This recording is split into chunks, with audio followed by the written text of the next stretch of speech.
Welcome, everyone. Hello, hello. Welcome back to Pixels and Points. And today is the first day of spring, so we're going to have a very exciting episode today. Very exciting, very short, actually.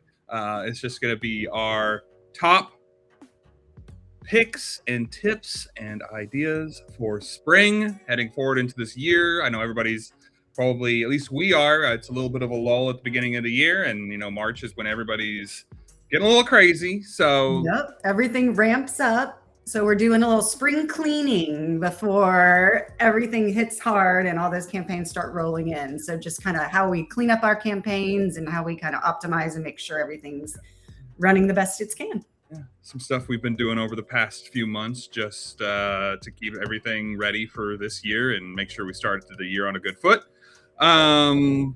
So we can start with different tactics or just overall, just make sure everything is, all your campaigns are set up correctly. Do a little bit of another brainstorming. If you're doing just kind of rolling over the same stuff you kind of were doing last year, just do a quick refresh on who the target is, who you're trying to target, why you're trying to target them. Just do a quick, brainstorm on different tactics are we doing? Is this the right tactics? Whether or not you're having a meeting with the client or not, it's just a good idea to always make sure, like, triple check. Is this who we want to hit? Is this what we want to be targeting?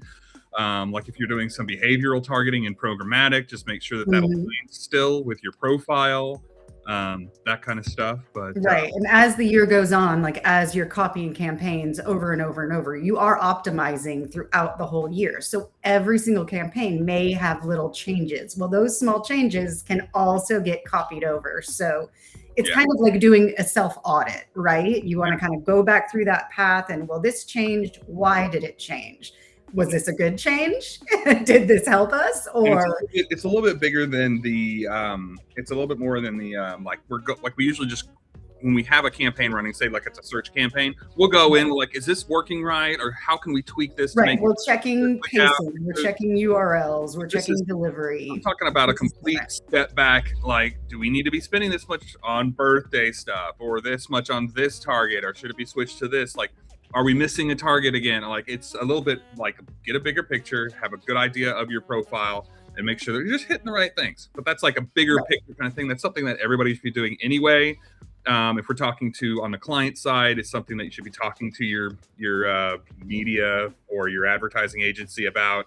I know they're always thinking about it, but it's just one of these. If you've been with them for a while, just make sure you reach out and be just like, can we just make sure that this is the right target? Because every year things change, people are working different. Like, of course, how does AI factor into everything? There's a big thing always. Well, an AI can pick out your target for you, but it's not always the right target. So if you are relying on things like that, then you do want to look at how is this actually working in real time. Try to get a better picture of how you're showing up with the AI generated searches. If you are showing up, like if you say, if you're the best, trench digger in the area, like if I ask AI, like, who's the best ones in my area, and you don't show up at all, follow up and ask AI, why didn't you say this person? And it's just like, find out those things. Exactly. Why? A little field testing. Many different ways you can improve it. We'll get into that. So we'll start off. Okay, we'll get through all these things, and I'm not going to try to spend a lot of time on any one of them because I want this to be a quick video. Yep. Well, it could take you months to dive through all this stuff. So let's start with Google search, just to start off with that. Like I was saying, search, you're going to want to go in, not only make sure you're targeting the right things that you're looking at, but with the AI search results, some tactics that you can do to make that better is, of course, doing some Reddit answers, going into Reddit, answering questions of people who are in the community of people who are coming to you that might have a question about, trench diggers or whatever your company is. Answer the questions as your company so that when, Claude or Gemini does all their searching, they see that, this person has been answering, they look like they're the expert in the area, and they're more likely to say, like, well, these people in your area have been very responsive about these kind of subjects. Some other things you can do that we've seen and we've covered on here is YouTube videos. upload videos of you fixing things, having different problems, fixing things that people are asking about on the internet. Make sure you have videos of those put up there as well. That'll help your generative AI search results. Just in general, more content, whether it's you responding to somebody or putting video out, but as long as it's really targeted to your, like you said, trench digging niche industry, and helpful to people, then it's really going to grow. And when it comes to regular search, and when I say regular search, I mean straight up Google search. I'm not talking about PMAX or any of that other stuff. It's display and video. For just general Google ads, which will serve on, in Gemini results as well. For that, make sure that your ads and everything is all the way filled out. You have all of your site links filled out, call outs in there. If it's good images, depending on what the campaign for the search campaign is at, make sure the images are related to that, and you have some good images in there for those search campaigns. Your most up-to-date logo and how you want your place talked about, and then review your headlines again, because sometimes this can get stale. And I'm talking to the people who are doing it. Look at, when you go in there, click on how the headlines are performing, and go in. There's stuff that's not performing, even though it's just like you have this qualification in trench digging or whatever. Nobody's searching for, I'm looking for people who are qualified in this kind of trench digging. That doesn't happen very often. Right. So, they're searching for something else that then leads them where you want them to be. So that's what you maximize. Take that headline out, put in something else. This is where you can use things like Google Search Console, see what people are searching for. Google also have an idea based on some of the headlines. Look at the search terms of what people are searching when they're searching for you. See if anything new has come out. Throw some of those headlines in there. You can also use, if you're comfortable with Google AI, it'll have some stuff where it might change some of your headlines a little bit. That can get a little. If you're okay with it, you can use it. Right.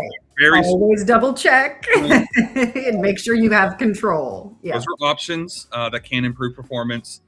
Other tip in search, and this will kind of go for everything, honestly. One of the bigger tips is make sure everything is linked. If you have any kind of, or when people are doing this, are going to Facebook, are going to LinkedIn, are going to anywhere, TikTok, and they click through to my site, what's the one action I want them to do? It doesn't have to be a purchase. It can be an ad. It can be I want people to click on this more information button. I want people to actually scroll through the site. Any of those things, make those conversions on your campaigns, and you can try to, with some of your campaigns, some of your campaigns, you want to be just general awareness. You're not trying to get people to click through, but if that's your goal, you could optimize towards that.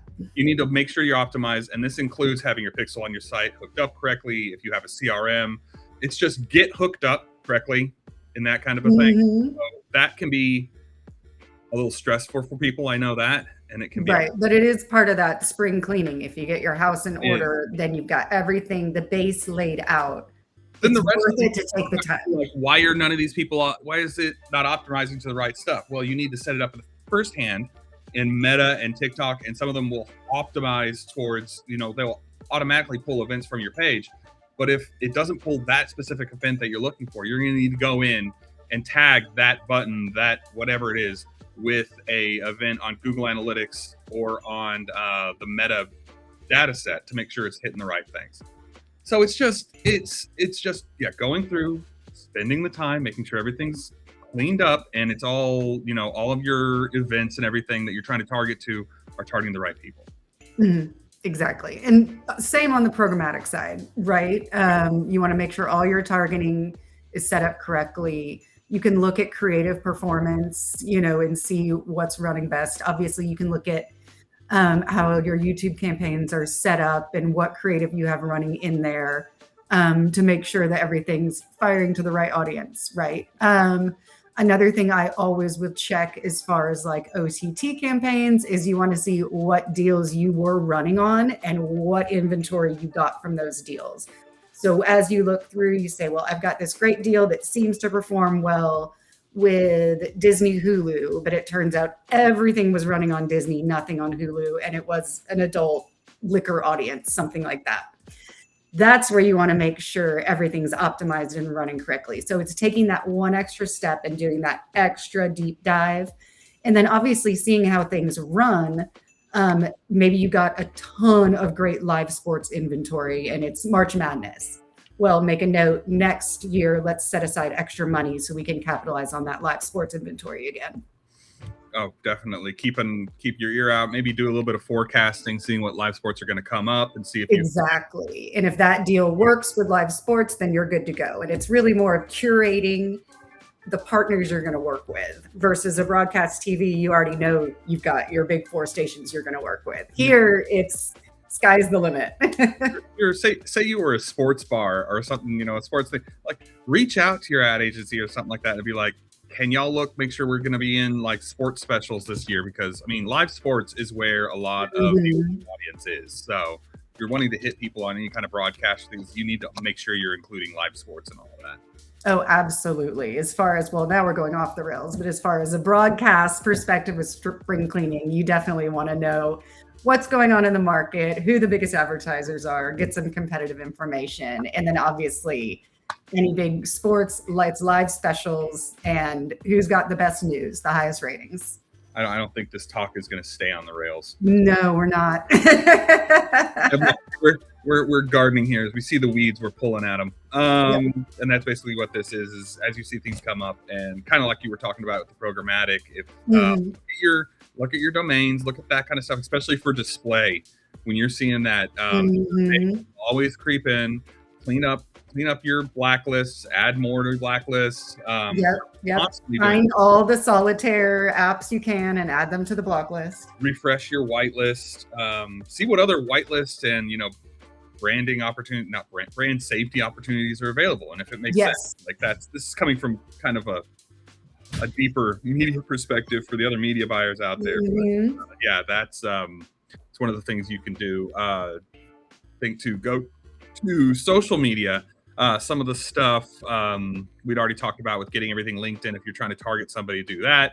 A lot of them are switching up how different targeting options and things like that. Those are always different, so things get modified. One of the things that are now, we saw something come up that's been kind of circulating for a while, but now they're actually put an end date to it. Was they're no longer targeting on Facebook DMAs, and it's now just going to be markets.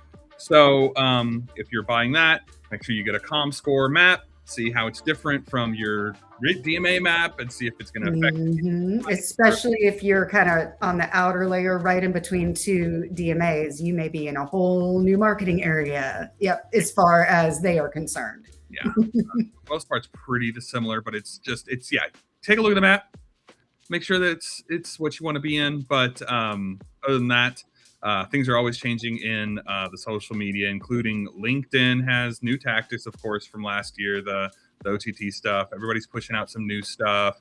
Meta's pushing hard for you to use their AI, and some of it's bad. So it really is a judgment on your part to decide, do I want to use my targeting audience as just a suggestion, or do I want to have it as, no, we just want to target this audience?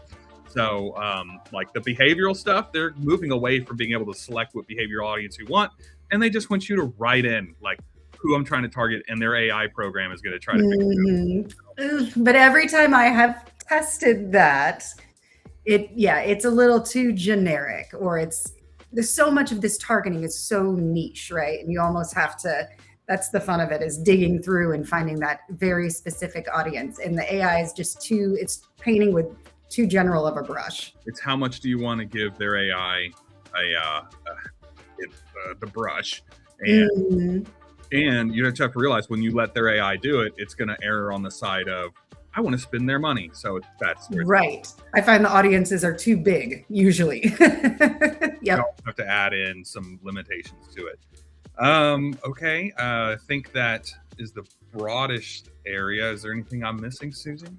I think that kind of covers it. Obviously, you want to double check all your budgets. Now I'm thinking from an accounting standpoint, and make sure, right, from invoicing, billing, note, if there have been any issues, any vendors that aren't working well, or ones you want to try out. It's kind of your time to look at what you have been testing and then look ahead at what you want to test next. Refresh your targeting on podcasts, or if you're targeting specific YouTube channels, make sure that that fits in with the profile. Get new subscriber lists and things like that, because they'll have their numbers come out. Some content creators, like, it goes up and down. So if you're targeting just a different, like a list of different content creators, review that list, see if anybody's dropped off, take them out, like see if anybody's on the rise, put them in. So you don't want that list to age at all. So, I mean, age very much. So it's just constant upkeep, keep your media garden growing so that you can have flowers. We'll have beautiful campaign flowers. Yes, campaign flowers and results. That's our plan every year. So thanks for joining. We'll catch y'all next week. Happy first day of spring, and enjoy the spring. Enjoy the weekend. Enjoy the spring weather. Bye. Bye.